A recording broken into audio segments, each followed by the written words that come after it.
Good evening, I'm Diane in Hong Kong and you're watching ViuTV News. Coming up on tonight's show. Donald Trump to set up war room at White House. It's his biggest effort yet to fight Russian influence allegations. Gunman attack on Coptic Christians in Egypt leaves dozens dead. Most were children. And Chinese state leader Zhang Dejiang warns Hong Kong not to use its high degree of autonomy as an excuse to confront the central government's authority. Good evening. First up, the White House is reportedly planning to launch its most aggressive effort yet to tackle the scandal overshadowing Donald Trump's presidency. His advisors are said to be setting up a war room to combat mounting questions about Russian links to his team. Sources close to Trump say the administration will add experienced political aides and possibly more lawyers to handle the issue after Trump returns from his maiden foreign trip later today. The White House declined to comment on the war room plans, but said Trump will be looking to expand on momentum built up during the president's trip.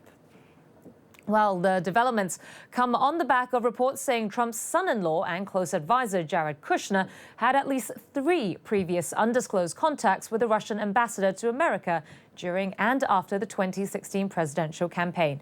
These include 2 phone calls between last April and November. Through a lawyer, Kushner said he had no recollection of the calls, adding he took thousands of calls in that period. News broke Thursday that Kushner was under scrutiny by the FBI, the first sign that the probe into Trump-Russia links has reached the president's inner circle. And to Egypt next, where unidentified masked gunmen opened fire on buses and a truck carrying a group of Coptic Christians to a monastery in the country's south. Patrick Falk reports. Gunmen have attacked a group of Coptic Christians in Egypt who were travelling on these buses, killing at least 28 people, mostly children, and injuring 24 others who are being treated at this nearby hospital. Witnesses say the group were travelling to a monastery in Minya province, south of Cairo, home to a sizable Christian minority. But their journey was disrupted when unidentified masked gunmen in 3 four-wheel drive vehicles opened fire. Coptic Christians make up about 10% of Egypt's population of 92 million. They've been the target of a string of deadly attacks in recent months. About 70 have been killed in bomb attacks on churches in Cairo, Alexandria and Tanta since December, attacks that were claimed by Islamic State. Security forces are on the hunt for the latest attackers, setting up dozens of checkpoints and patrols on the desert road. Well, Egyptian Air Force planes responded to the attack, carrying out strikes on camps in Libya, where militants responsible are believed to have been trained. The country's military said the operation was ongoing. It comes after President Abdel Fattah al-Sisi said he had ordered strikes against what he called terrorist camps. He added that any states that sponsored terrorism would be punished. Sources say 6 strikes took place near Derna in eastern Libya at around sundown. That was just hours after the bus attack, which saw 28 people killed. Staying in Libya, the country's Coast Guard intercepted hundreds of sub-Saharan African migrants in a wooden boat off the coast of Sabratha. A total of 562 refugees were picked up by an oil tanker and were reportedly taken to Tripoli. It comes a day after Coast Guard officials rescued 77 migrants who had clung to a punctured dinghy for 2 days. According to Libyan and Italian officials, some 2,300 migrants attempting to reach Italy have been intercepted and picked up by international vessels. So far this year, more than 6,000 have been intercepted and turned back by Libya's coast guards. Local news now, and Chinese state leader Zhang Dejiang today told Hong Kongers not to use the city's high degree of autonomy as an excuse to confront the central government's authority. This during a speech at a forum in Beijing to mark the 20th anniversary of the Basic Law. He said the relationship between the central government and the city is based on delegation of power, not power sharing under the one country, two systems principle. The National People's Congress chairman also took the opportunity to slam independence advocates. In recent years, some people have attempted to turn Hong Kong into an independent or semi-independent political entity, trying to break it away from the country. We cannot turn a blind eye to this. The SAR should implement its constitutional obligation under the Basic Law to safeguard the country's national security. Now, earlier this week, LegCo passed a bill forbidding private columbaria from operating without licenses. It could mean greater difficulty and higher costs for people to store their ashes of their loved ones. Hong Kong has 153 registered columbarium operators, 123 of which may have breached land license requirements. Funeral Business Association Life Chairman Ng Yu Tong estimates at least half of the existing private columbaria may be displaced, affecting up to 100,000 niche owners. They're likely to be forced to claim back loved ones' ashes if their columbarium fails to secure a license. Well, earlier we spoke to Civic Party lawmaker Kwok Ka-ki, who says the only way to alleviate the impact of the bill lies with the government.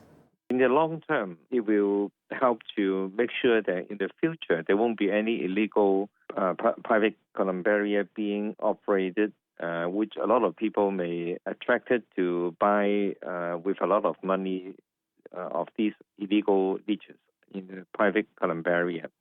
And of course, the problem still lies on the supply. If the government is going to legalize or to control many private columbaria, which a lot of the legislators agreed, then they must make the strongest effort ever to build a lot of these public columbaria. Police arrested 4 men accused of drug trafficking and seized 110 kilograms of cannabis, thought to be worth as much as $20 million. The operation took place inside an industrial building in Tai Po. Officers said the drugs were imported from Canada and would have been sold on the streets here in Hong Kong. They say the suspects, aged between 18 to 20, are believed to be the core members of the drug ring. They are relatively young, but we have already observed a structure in the organization. So as I said, an investigation is underway, and we may continue to make more arrests. All right, up next, the latest from the world of business.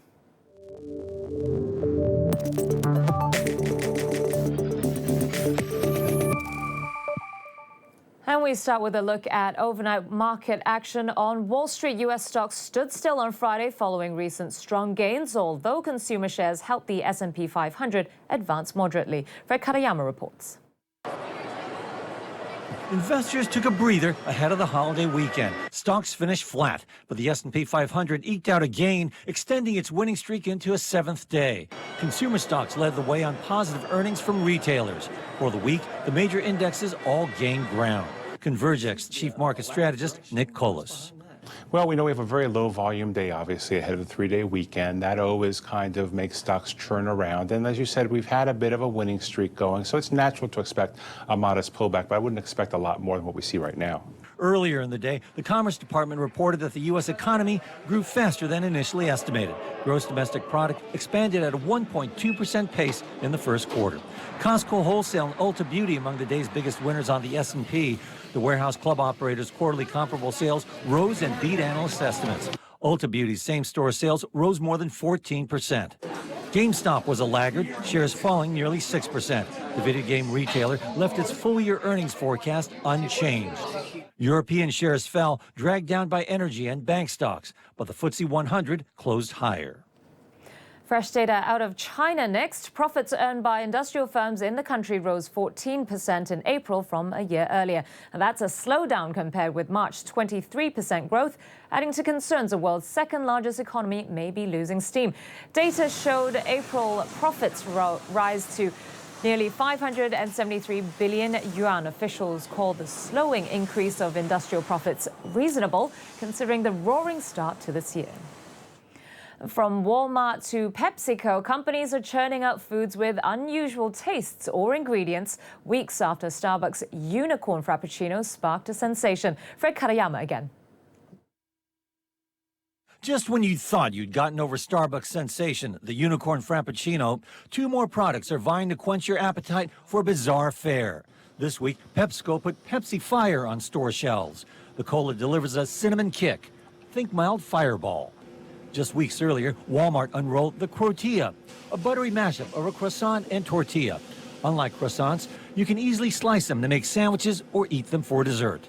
Such so-called stunt foods combine strange ingredients or feature unusual tastes, and they're typically available for a limited time. feeding the craze slow times for restaurants and consumer product makers. David Henkes of food research firm Technomic. You know, I think it works in the short term, right? So, I mean, if you look at, you know, what Taco Bell or what Starbucks does, these are typically limited time offers. So there's a little bit of a scarcity built into it that appeals to consumers and drives them into a restaurant or drives them to buy that product, and then it disappears. Henkes notes Taco Bell's 6% sales growth last year outpaced its peers. Its food lab has dished up oddities like tacos using fried chicken as shells or even Doritos chips. On Thursday, the chain said it plans to grow global sales to $15 billion in 5 years. Like many others, Walmart hopes millennials will think Eureka when they try the crotilla. Spokesperson Michelle Malashok. We do know that millennials really enjoy a good mashup every now and again. And so from like a marketing perspective, we definitely thought about